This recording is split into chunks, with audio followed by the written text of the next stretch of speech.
laptop at internet lang ang puhunan. In 2 months, you can earn 6 digits. Oh my God!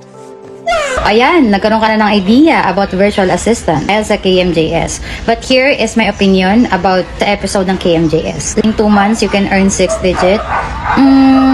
I don't think so because for you to be able to hit 6 digit, you need to be capable and you should have a skills. Na kung nag-start ka nang wala kang idea, like wala kang experience, taon ang gugugulin mo, hard work, pawis, para ma-hit mo yung 6 digit na yan. So again, lagi kong sinasabi, it's not an overnight success. Unang-una, kung gusto mo maging virtual assistant, una mong gawin is mag-research ka muna, ano nga ba ang virtual assistant? Ano ba yung mga ginagawa ng virtual assistant?